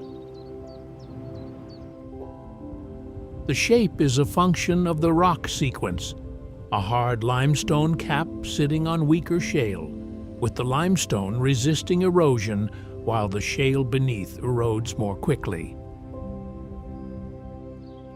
The result is a mountain with nearly vertical sides below the summit plateau and a flat, almost level top. The cliffs on the northern face are the most dramatic, dropping 200 meters in a near-continuous wall. The rock is Carboniferous limestone and shale, the same formation as the Burren and the cliffs of Moher, deposited around 320 to 340 million years ago. The Dartry Mountains, of which Benbulben is part, form a northwest-facing escarpment shaped by the same glacial and fluvial processes that define the Clare coast, but here the landscape has a different feel, wider, more open, with long views over the drumlin topography of the Sligo and Donegal lowlands.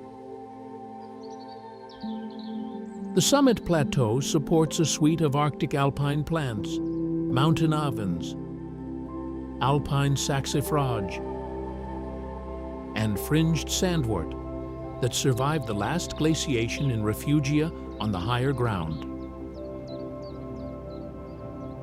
Fringed sandwort occurs in Ireland only on Benbulben and a handful of adjacent summits. Its European range is primarily in the high Arctic, and its Irish population represents a relic of the post-glacial flora that has persisted on high limestone ground without competition from the denser vegetation that colonized the lowlands. The townland of Drumcliff, at the base of Benbulben on the main road north, contains the grave of W.B. Yeats in the Church of Ireland churchyard. Yeats died in Roquebrune, Cap Martin, France in 1939 and was reinterred at Drumcliff in 1948. The headstone carries the epitaph he composed himself: "Cast a cold eye on life, on death horsemen pass by." The church at Drumcliff was founded by St. Columcille in the 6th century, and the site includes the base and lower shaft of a 10th century high cross. The present church building dates to 1809. Benbulben and the surrounding Benbulben Plateau are designated a special area of conservation for their alpine flora and invertebrate communities. The approach by the King's Mountain route from Ballintralig gives access to the summit plateau and the northern cliff edge, though the cliff faces themselves are dangerous and the plateau's peat surface is uneven and wet outside of dry summer conditions. We leave Sligo and drive north along the coast into Donegal, where the sea cliffs reach their full Atlantic height at a headland that has been shedding its outer face into the ocean since long before there were people to watch it. Slieve League in County Donegal carries the highest sea cliffs in Ireland, 601 meters from cliff top to sea at their maximum, rising from the Atlantic on the western face in a series of near-vertical drops broken by narrow ledges and exposed ridge sections. They are roughly 3 times the height of the cliffs of Moher and significantly less visited, which means the experience of standing at the top is more unmediated.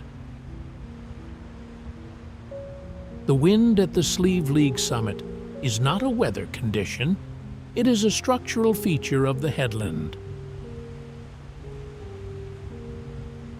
The geology here is predominantly Dalradian metasedimentary rock, quartzites, schists, and phyllites in the 600-million-year-old age range, but the sequence includes a significant band of carboniferous sandstone on the coastal face, which produces the reddish coloring visible on sections of the lower cliff in certain light conditions.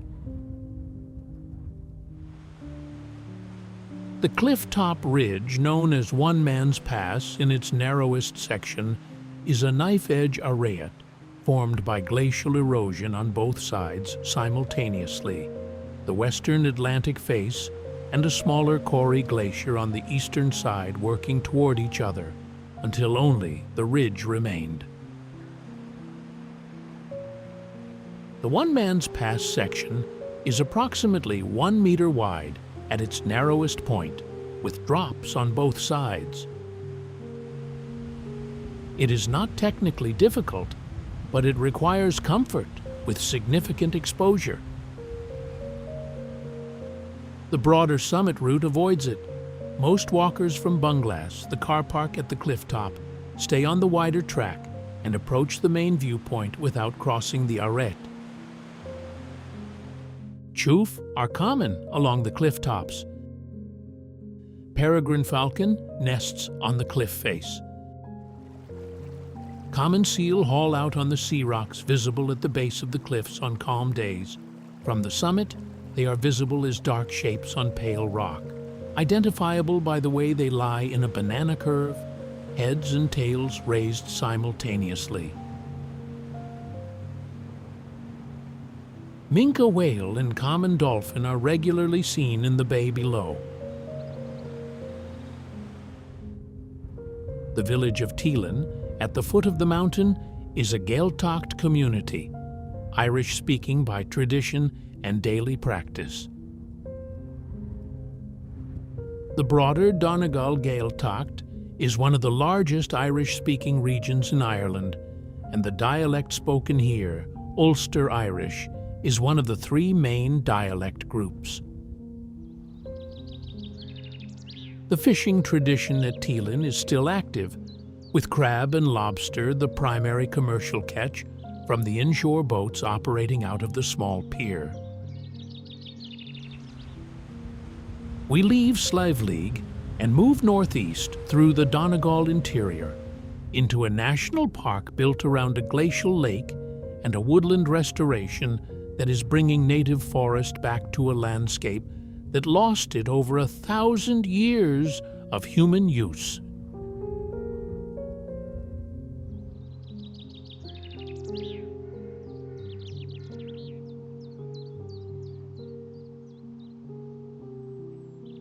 Glenveigh National Park covers 16,000 hectares in the Derryveigh Mountains of central Donegal, the largest national park in Ireland by area. Its core is a glacially carved valley containing Lough Gur, a narrow, 7-kilometer-long ribbon lake occupying the valley floor. The mountains surrounding it, Slieve Snat, Errigal, Muckish, are formed from the same Dalradian quartzite that defines the Connemara uplands, pale and resistant, with summits clear of vegetation. Errigal, at 751 meters, the highest peak in Donegal, is a quartzite cone whose white scree faces are visible from most of the northern county.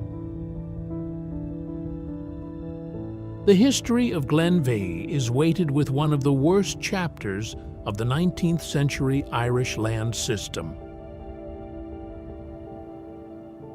The estate was assembled by John George Adare between 1857 and 1859 through the purchase and consolidation of tenant farmlands.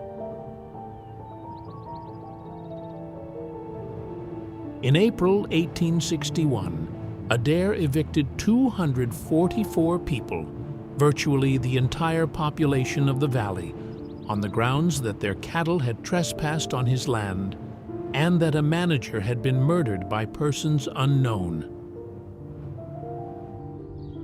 The evictees were put out in winter weather. Most emigrated to Australia under a charitable passage scheme. Glenveigh was then developed as a private deer stalking estate. The castle on the lakeshore was built for Adare by 1870 and completed in subsequent decades by Adare's widow and later by its American owners through the 20th century. The park was established in 1984 after the state purchased the estate.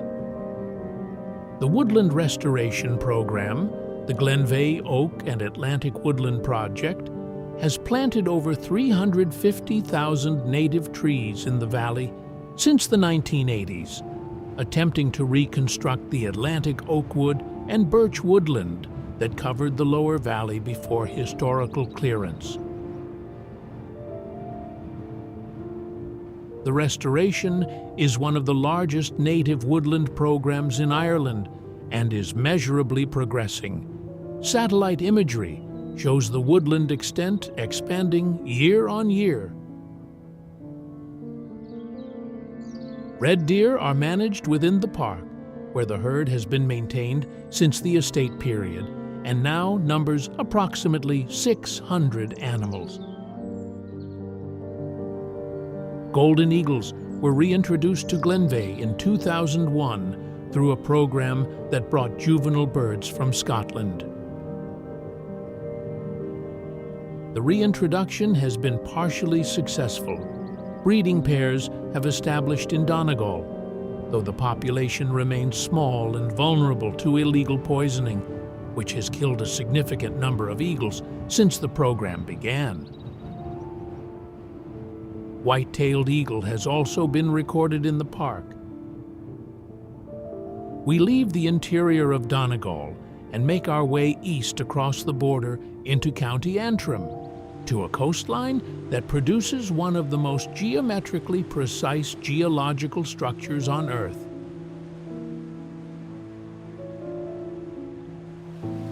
The Giant's Causeway consists of approximately 40,000 interlocking basalt columns stepping from the cliff base into the North Channel, formed by the cooling and contraction of a lava flow roughly 60 million years ago.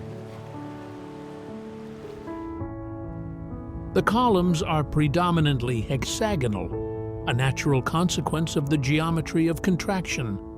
A cooling surface under uniform stress tends to fracture into a pattern where most joints meet at roughly 120-degree angles, producing six-sided columns. Some are pentagonal, some heptagonal, but the average converges on the hexagon because it is the most efficient packing geometry available to the cooling mechanism. The lava that produced the causeway erupted during the same Paleogene igneous episode that built the Antrim Plateau, the Carlingford intrusions, and the Scottish island of Staffa, where the identical geological process produced Fingal's Cave, the basalt sea cave, whose columns match Giant's Causeway precisely because they are from the same magmatic event, separated by 100 kilometers of sea. The eruption was part of the opening of the North Atlantic Ocean, when the Eurasian and North American plates began to pull apart, and enormous quantities of basalt lava flooded the surface. The columns at the causeway are arranged in three main groups: the Little Causeway, Grand Causeway, and Middle Causeway. With the Grand Causeway the largest and most visited, its columns stepping down to sea level in a broadly convex fan.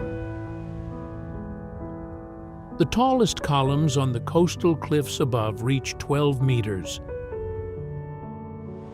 The columns at sea level are polished and worn by wave action, the individual hexagonal cross-sections clearly visible on the flat tops of broken columns like a tiled floor. The ecology of the Causeway headland reflects the combination of exposed basalt, sea spray, and the moderating maritime climate. Northern fulmar nest on the cliff ledges above the columns. Peregrine falcon and chough work the headland. The cliff-top grassland contains the Causeway specialty, hare's foot clover, and other limestone grassland species that colonize where wind erosion keeps the sward short and the basalt weathering products create a base-rich surface.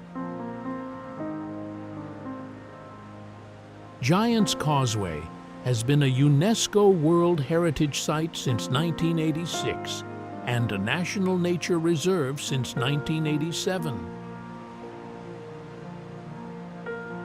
The Causeway Coast Path runs from Ballycastle to Port Stewart, 53 kilometers, passing through the Causeway headland and the cliff scenery of the North Antrim coast. The path's most dramatic section, between Carrick-a-Reed and the Causeway, passes the rope bridge at Carrick-a-Reed, a salmon fisherman's crossing to an offshore sea stack, first strung in 1755 and now maintained as a tourist attraction.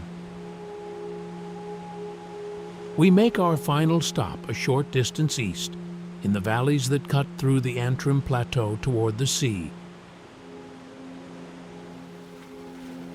The glens of Antrim are 9 river valleys cutting northward from the basalt plateau of County Antrim to the North Channel coast. Glen Erif is the widest and most visited.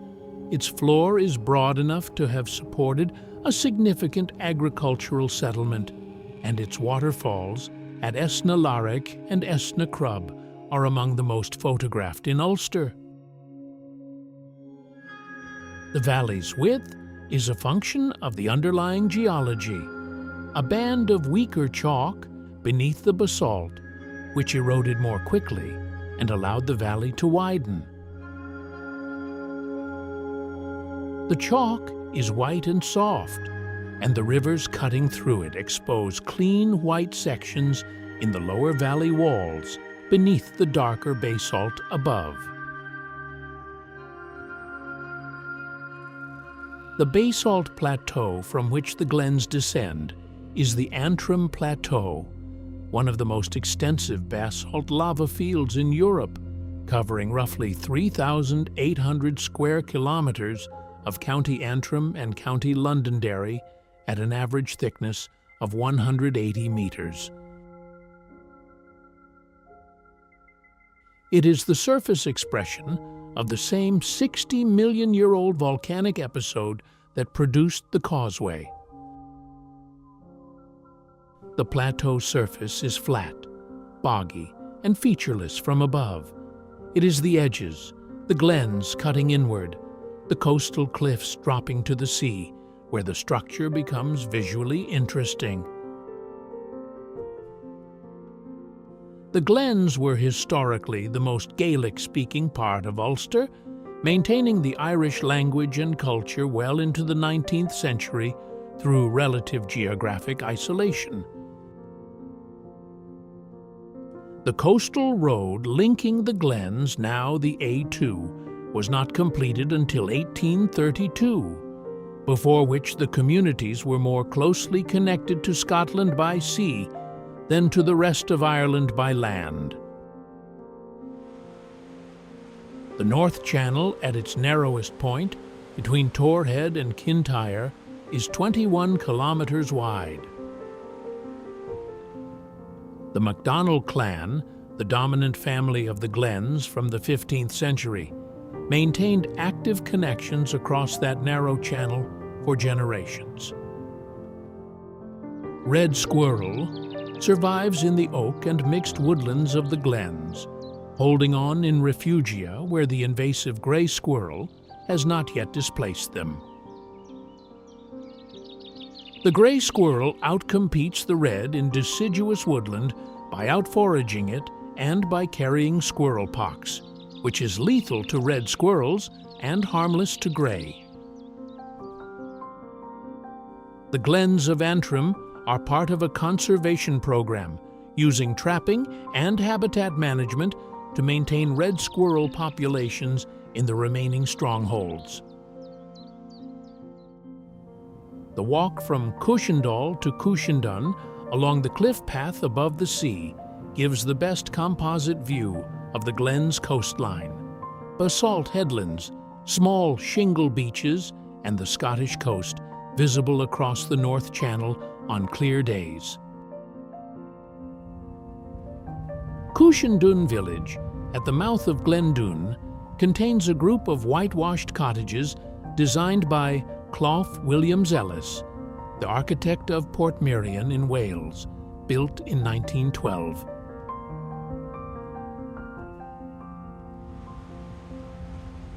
They look peculiarly Cornish for County Antrim, which was entirely the point.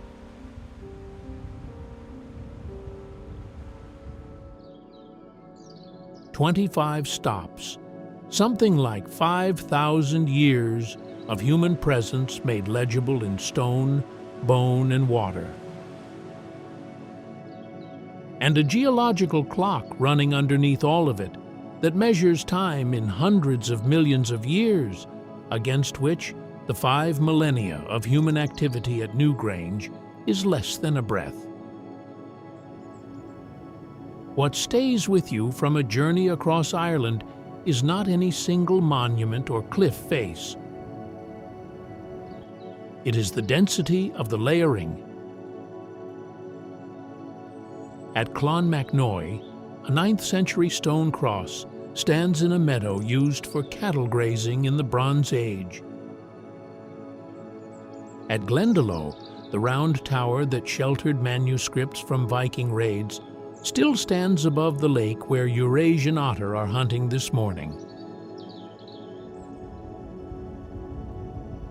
At the Céide Fields, a farming community organized a landscape under the surface of a bog that formed before the Egyptian Old Kingdom and preserved their walls with more fidelity than most human archives manage. What Ireland does not offer is the comfort of a clean sequence. These layers do not sit neatly on top of one another. They interrupt each other, coexist in the same field, and frequently make the past more present than the present. The Aran Islands women still dry seaweed on limestone pavement, first cultivated in the Neolithic. The Burren's spring gentians root in fissures opened by glaciers that retreated 12,000 years ago. The white-tailed eagle soaring over Lough Gur is the same species that was shot to extinction here a century ago, returned from the same Scottish source population it descended from after the last ice age. None of this is sentimental. It is geological and ecological and historical process continuing in real time. Ireland is a place where the record did not get erased between episodes. For that reason, it rewards the kind of attention that slows down enough to read what is actually written on the ground. Era trails covered this island the long way. We hope it was worth the journey. If this episode gave you something, a place to look up, a species you hadn't heard of, a piece of history that reframed something you thought you knew, subscribe to Era Trails so you don't miss what comes next. Every episode in this archive was built the same way. deep research, specific facts, no shortcuts. This community grows because people who value that kind of travel share it with people who feel the same way. If that is you, bring someone along. Next, we are heading to Scotland, where the same 60-million-year-old volcanic event that poured the Giant's Causeway also built Fingal's Cave on the island of Staffa, where the basalt columns are so geometrically identical to Antrim's that standing inside the cave feels like a continuation of the journey we just finished. We will follow the columns north through the Hebrides, into the Highlands, and along a coastline whose geological and human history is entangled with Ireland's in ways that most maps fail to show. Scotland is next. We will see you there.